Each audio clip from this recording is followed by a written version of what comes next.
Praise the lord. ఈరోజు మీకోసం జవము గల దేవుని మాట యెషయా గ్రంథము 9వ అధ్యాయం 6వ వచనము. ఎలయనగా మనకు శిశువు పుట్టెను, మనకు కుమారుడు అనుగ్రహింపబడెను, ఆయన భుజము మీద రాజ్యభారముండును.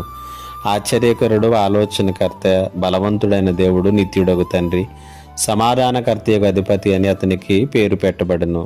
యేసు ప్రభులు వారికి ఇచ్చినటువంటి మరొక శక్తివంతమైనటువంటి నామం ఏంటంటే ఆయన నిత్యుడగు తండ్రి అనేటువంటి మాటను ఈ భాగంలో మనం చూస్తూ ఉన్నాం. అనగా ఆయన శాశ్వతత్వము కలిగినటువంటి వాడు, శాశ్వతముగా తండ్రిగా ఉన్నటువంటి దేవునిగా మనం చూస్తూ ఉన్నాం. కాబట్టి ఆయన ఈ లోకానికి ఏదో ఒక పని మీద వచ్చి ఆ పని ముగించుకుని మాయమైపోయినటువంటి దేవుడు కాదు, కానీ ఆయన శాశ్వత కాలము జీవిస్తున్నటువంటి దేవునిగా మనం చూస్తూ ఉన్నాం. అందుకనే నిత్య రాజ్యమును వాగ్దానం చేశాడు, నిత్య జీవాన్ని ఇస్తానని కూడా ఆయన వాగ్దానం చేయగలిగాడు.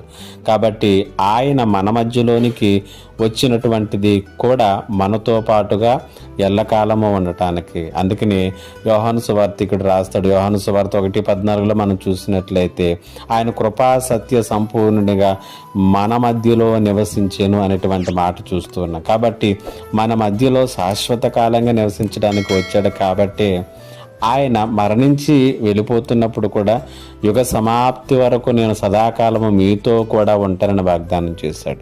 ఈ మాట ఎప్పుడు కూడా జ్ఞాపకం చేసుకో. మన ఒంటరులము కాదు, అనాథులము కాదు. దేవుడు ఎల్లప్పుడు మనతో ఉన్నాడు, మనకు తోడై ఉన్నాడు, మనకు సహాయం చేయబడన్నాడు.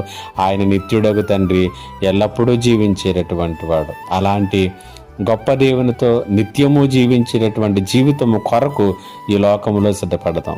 దేవుడి మాటల చేత మిమ్మల్ని బలపరచునుగాక. ఆమేన్. ప్రార్థన. మా గొప్ప దేవుడు అయిన తండ్రి, నీకు వందనాలు. ఈ మాటల చేత ప్రతి ఒక్కరిని కూడా బలపరచమని, నీ నిత్య రాజ్యములో నీతో పాటుగా శాశ్వత కాలము జీవించేటటువంటి జీవితము కొరకు మమ్ములను సిద్ధపరచమని యేసు నామమున అడుగుచున్నాను తండ్రి. ఆమేన్.